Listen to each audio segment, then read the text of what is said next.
BJP কর্মীরা vote চাইতে আসলে তাদের কাটারি ঝাঁটা লাঠি নিয়ে তাড়া করার নিদান তৃণমূল বিধায়কের। পশ্চিম মেদিনীপুর জেলার চন্দ্রকোনা তৃণমূল বিধায়ক অরূপ ধারা চন্দ্রকোনার বৈকুণ্ঠপুর গ্রামে উন্নয়নের সংলাপ কর্মসূচিতে গিয়ে মাইক হাতে বক্তব্য রাখতে গিয়ে মহিলাদের উদ্দেশ্যে বলেন, বিজেপি কর্মীরা যখন ভোট চাইতে আসবে তখন তাদের জিজ্ঞাসা করুন দিল্লির বিজেপি সরকার কি উন্নয়ন করেছে। তারা যখন বলতে পারবে না তখন তাদের ঝাঁটা লাঠি কাটারি দিয়ে বিদায় করবেন। তৃণমূল বিধায়কের এমন বক্তব্যে শুরু হয়েছে শোরগোল। পাল্টা তৃণমূল বিধায়ককে তীব্রভাবে কটাক্ষ করেছে হুগলির পুরসুরার বিজেপি বিধায়ক বিমান ঘোষ। তারা যখন উত্তর দিতে পারবে না তখন ওই ধাপ্পাবাজের দল, ধান্দাবাজের দল, মুখোশধারী নরেন্দ্র মোদীর দল, মিথ্যাচারী ভ্রষ্টাচারী অমিত শাহের দল, তাদেরকে আপনারা তাদের কর্মীরা যখন আপনাদের বাড়িতে ভোট চাইতে আসবে তাদেরকে আপনারা কি করবেন না, ঝাঁটা লাঠি কাটারি দিয়ে তাদেরকে ঝেঁটিয়ে বিদায় করবেন। যদি না তারা আপনাদের প্রশ্নের উত্তর না দিতে পারে। আমি বক্তব্যকে দীর্ঘায়িত করব না। নির্বাচন 2026-এর বিধানসভা নির্বাচন, আবার তারা পরিযায়ী শ্রমিকের মতো তারা আসতে শুরু করেছে। আপনার বাড়িতে হয়তো একদিন এসে পৌঁছাবে।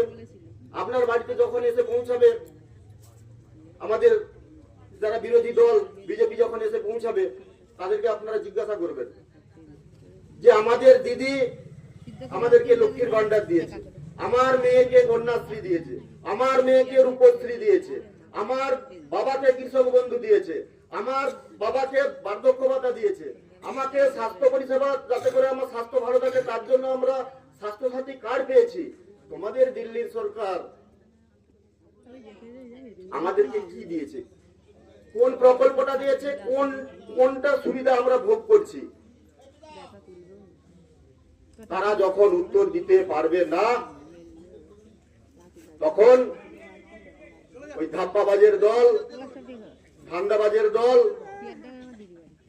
মুখোশধারী নরেন্দ্র মোদীর দল, মিথ্যাচারী ভ্রষ্টাচারী অমিত শাহের দল,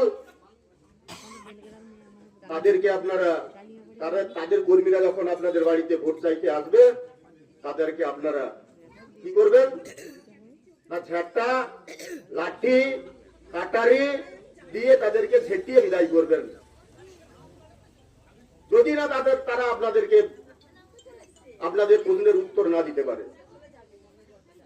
আমি বক্তব্যকে দীর্ঘায়িত করব না। বিজেপির বিরুদ্ধে বিজেপি তো বলছে যে তারা এবারে যে নির্বাচন সেই নির্বাচনে ধুয়ে মুছে সাফ হয়ে যাবে তৃণমূল। কোনবার বলেনি তারা, কোনবারটি বলেনি? 11 সালে বলেনি, পরবর্তীকালে যতগুলো নির্বাচন হয়েছে কোনটাতে বলেনি? সববারই বলেছে যে তৃণমূল ধুয়ে মুছে সাফ হয়ে যাবে। 21 সালেও বলেছিল 200-র বেশি নিয়ে আসন নিয়ে তারা বাংলায় ক্ষমতায় আসবে। আর বিতর্কিত মন্তব্য যেটা বলছেন সেটা ওদেরকে আর কি ভাষায় বলা যায়? আমাদেরকে রাস্তার টাকা বন্ধ, আমাদের আবাস যোজনার টাকা বন্ধ, আমাদের 100 দিনের কাজের টাকা বন্ধ, 100 দিনের কাজ বন্ধ। সেক্ষেত্রে ওদেরকে কি বলবো? ওদের কি রসগোল্লা খাওয়াবো? যা বলেছি ঠিক বলেছি। প্রথম কথা হচ্ছে ওনার আগে ভাবা উচিত যে উনি চন্দ্রকোনা বিধানসভার জন্য কি করেছেন। শাসক দলের বিধায়ক, উন্নয়নের পাঁচালি তো তৃণমূল কংগ্রেস চালাচ্ছে। এই পাঁচালিটা পুরোটাই ফেক। চন্দ্রকোনার যিনি বিধায়ক উনি আগে নিজে ঠিক করুক উনি কোন দলটা করবেন। আসলে চন্দ্রকোনা বিধানসভায় পরের বারে হয়তো উনি আর টিকিট পাবেন না, তাই হাওয়া গরম করবার জন্য উনি এইসব কথা বলে বেড়াচ্ছেন। যদি অভিষেক ব্যানার্জি মমতা ব্যানার্জির কাছে কিছুটা প্রিয় হন। তৃণমূল কংগ্রেসের অপর নামটাই হচ্ছে চোর। চুরি করা, কাটমানি, এটা তৃণমূল কংগ্রেসের সঙ্গে জড়িত। আমরা অনেক চোর দেখেছি। লাস্ট 2 দিন আগে আমরা একজনকে ফাইল চুরি করতে দেখলাম। তো সেই দলেরই তো বিধায়ক, সে কত ভালো কথা বলবো। ওদের মুখে উন্নয়নের কথা সাজে না।